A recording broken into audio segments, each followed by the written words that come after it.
The Comfort of Reality by Emina Al-Samad. When I was 17, in the corner of my purple accented room was a 13-inch Panasonic TV. It sat on my desk, and I would watch every possible program until I fell asleep.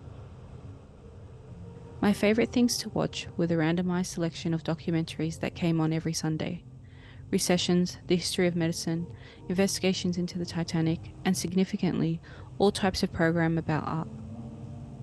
It was during one of these quiet Sundays, alone in my room and watching an art documentary, that an image of Rembrandt's Carcass of a Beef appeared on the screen. In it, a carcass, mid-butcher, hangs suspended on a wooden beam. It is beheaded and skinned, its organs removed, the light illuminating the body in Rembrandt's customary style.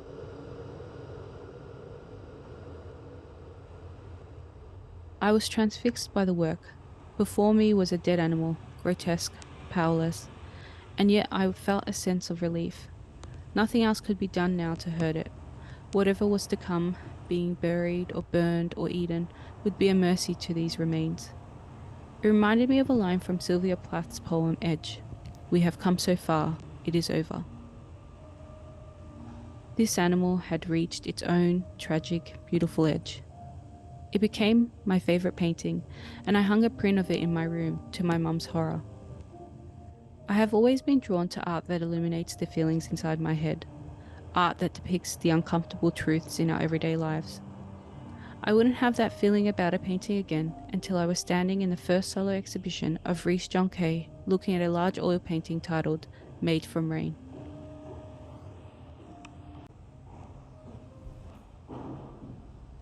The painting hangs high in the open, naturally lit space of At the Above Gallery. In it are two figures, a solemn woman, overwhelmed by sadness, her eyes downcast, as if on the verge of tears. Cradling her from behind is an unmasked figure, its hands nailed into position atop her head. Does the figure represent the woman's thoughts or feelings overcoming her? Is it the darkness slowly consuming her? Or is the figure a form of comfort, by her side, there in the shadows? Looking at the painting for the first time, I was brought back to the revelation I had at 17, of having something I have felt but never quite understood, visually represented before me. The painting is a part of a new body of work by Rhys titled Under the Cover of a Cloud, and consists of oil paintings, works on paper, and sculptures. With the exception of Made from Rain, every figure in the exhibition is alone, seemingly in a state of emotional contemplation. Only two of the works depict the subject's full body. The remaining are displayed from the waist up, or standing, or sitting, or lying folded on a table, or leaning their head on their hands. The titles allude to the ailments of Sunkind, Growing Pains, The Weeping Man, Lady Blue, and Tired of Flying. The entire exhibition continues like this, dark, full of emotional pain, confronting.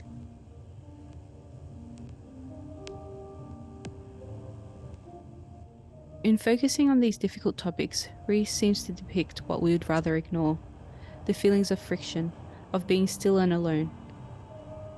Despite the many emotions brought up by the work, or perhaps because of this, Rhys is uninterested in providing interpretations for his work, stating that, if the painting does the right job, then two people looking at the painting will see it in a different way. To him, an important element of exhibiting is allowing the viewer to own their relationship to his work. As our perception of art changes, depending on how the viewer is feeling, so too does how we see things, how we are in the moment of encounter. Rhys prefers instead to comment on universal themes to describe his work, to start discussions about difficult topics.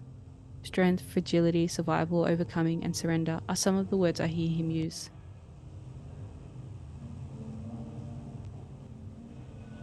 I found myself coming face to face with these feelings of vulnerability and frustration as I stared into the blank pages depicted in many of his smaller works.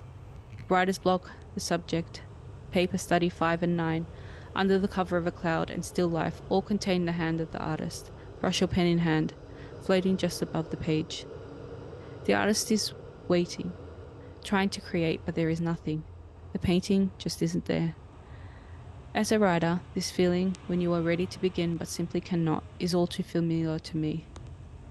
These works are a visual representation of that discomfort, the kind you feel when you have to start something new, but the creative impulse has yet to arrive. I often describe writing as pulling teeth. The beginning is where I battle myself the most. The blank pages a constant reminder of the challenges ahead. There is an element of needing to face yourself, to come to terms with your feelings when creating art.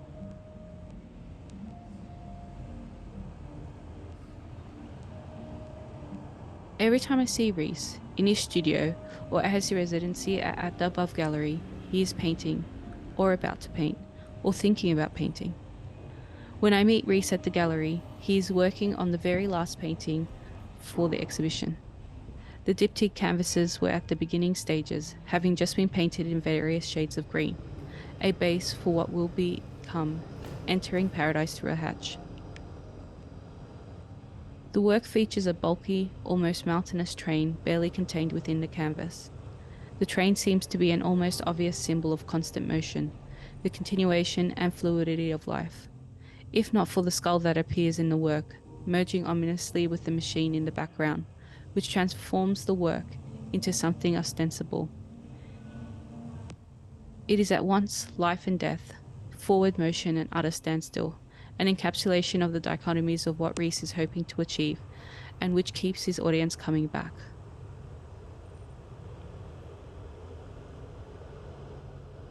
Just days after the opening of his biggest solo exhibition, a culmination of months of work, I receive a message from him letting me know that he was back at work in his studio. I am not one to glorify the work hustle culture pushed by our capitalist society, but Rhys's obsession with art is beyond a need to produce work. It is rooted in unraveling that which is within himself.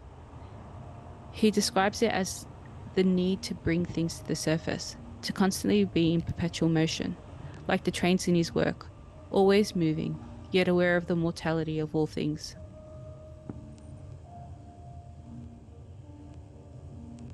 Perhaps Rhys's most significant strength is his ability to face reality, to see it, understand its difficulty, and still choose to tackle it as his subject.